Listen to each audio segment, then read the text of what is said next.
Hey, Year 11s, and welcome back. Now we're looking at question 2 from 2011's paper, and special shout out for this one is going to Alice from St Andrews as well, because this question is about Alice. Okay, so I'll let you read through that, pause it if you need to, but otherwise we'll get on with it.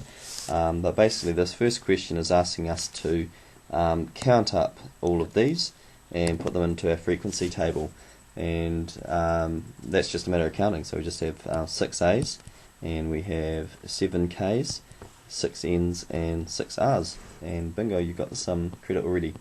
Okay, using her data, what is the probability of Alice getting a K on the next docket? Well, using her data, it's going to be 7 out of a total of 25. So that answer's fine. Also having a decimal there is fine as well, so 0.28 as an answer is perfectly good too. Okay, how valid is this probability, given at least, or give at least 2 statistical reasons for your answer?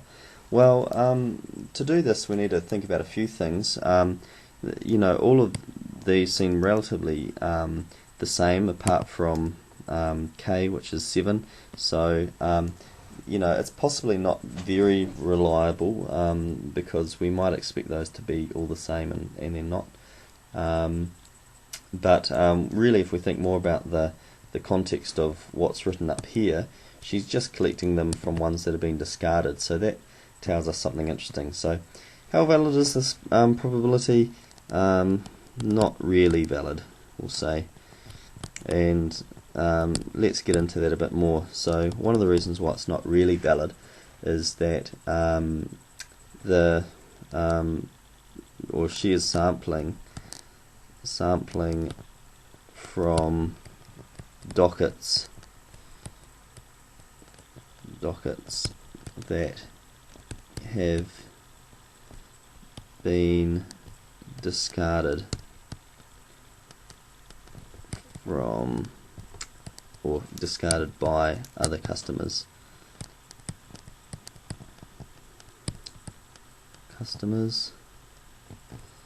Not from actual dockets. So what we really mean here is it's possible that people take or rip off the letters that they want, and so she's not getting all the letters there. That's what that really means. Also, if we look at some of her data, we've got 2 K's there, 2 R's, 2 N's, 2 K's, 2 A's, 2 K's, 2 R's. There's a lot of pairs occurring there, and so that's something else as well. So we could say it appears data occurs in pairs, and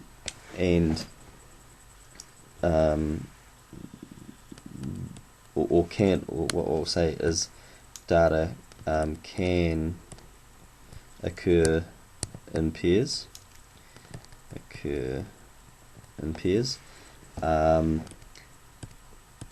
But since not all her data looks like this, customers have probably taken letters out already. Okay, now with this question, there is more you could say, and it is really up to what you see and just being able to articulate what you can do. But just getting down 2 or 3 points can really help. There's one other thing that I think I'll put down, and that's just about sample size. So sample size is too small for a reliable probability. So we really want to make sure that we're sampling more than 30 when we're running any kind of statistical measure. Okay, so there we go for that question. We'll continue on to question B. So question B, she's wondering about, on average, how many she would have to collect to spell the word. And using her collection of dockets, how many dockets did Alice collect before she had the whole word of Ankara? Okay, so we want to count through until we've got all the letters we need. So I'll just spell it up here so I can cross it off. Ankara. Okay, so we've got an N first up. So there's the N. Got a K, so I can get rid of the K. Another K, so that doesn't do anything. An R, so that gets rid of the R. We've got an R. An N we've already got. A, so we can get rid of one of the A's. Another K, we've got K already. Another A, so we just need one more A, so we'll come along until we get the last A. There we go. So let's count up. 1, 2, 3, 4, 5, 6, 7, 8, 9, 10, 11, 12, 13. So that means that we need 13 cards before she can spell the word. Okay, so this next bit again, I'll let you pause there and read it if you want, but basically she's talking about getting an experiment here, and these are the results of her experiment.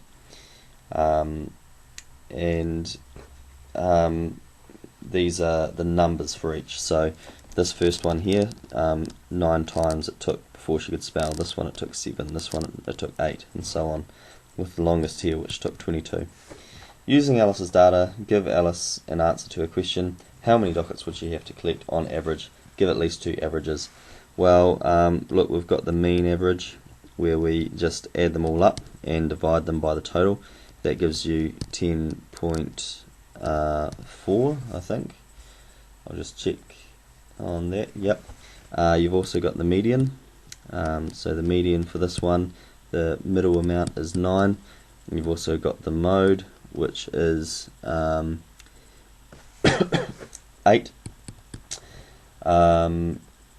And that's answering the question because we've given those averages. Okay, explain which average you would suggest. Well, look, the one big problem we've got here is this massive outlier that's quite greatly affecting the mean. So I wouldn't choose the mean. That leaves the mode or the median. I think it'd be acceptable to use either, but I'm going to go with the median because it's really easy to justify. So I'm going to say median, since it won't be so influenced by the largest value of 16. Okay, it's not 16, it's 22. Alright. Alright, the supermarket says that each letter A, N, K, R is equally likely to be found. Why is Alice's experiment not valid? Well, if we go back to Alice's experiment, she's put the 6 letters onto a dice, and then she's rolled the dice, and whatever letter is on top, she's imagined that's the letter that she's found. Now the problem with this is that because there's only 4 letters to occur, and she's put A on 3 of the 6 sides, then A is going to be way more likely to come up. And so we'll just say here P of A equals 3 out of 6, P of N equals 1 out of 6, P of K equals 1 out of 6, and the probability of getting R is also 1 out of 6. And so we can see that A is 3 times as likely. So I'll write in a sentence explaining that. So we'll say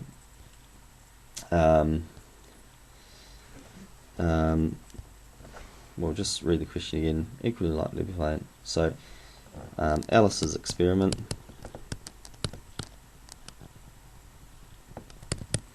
is not valid because by using the dice, she has made A 3 times more likely to occur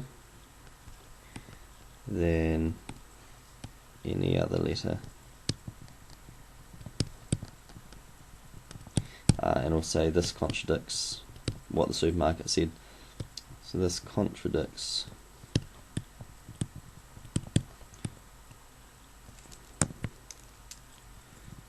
what the supermarket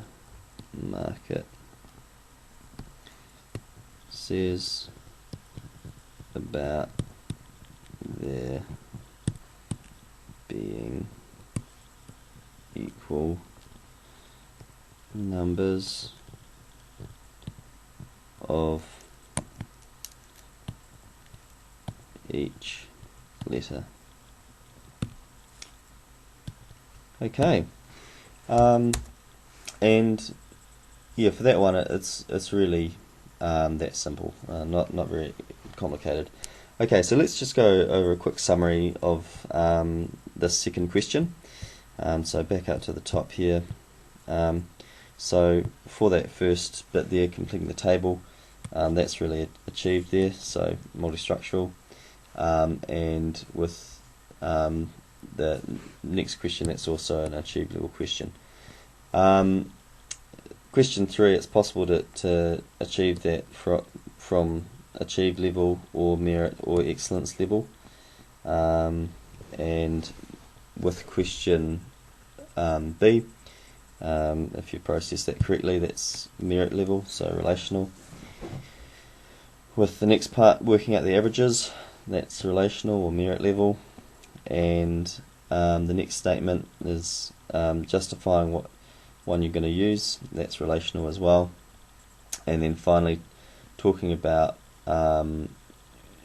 why the dice isn't a good option. If you explain that properly, you're really looking at excellence, but if you're sort of halfway there, you're looking at merit.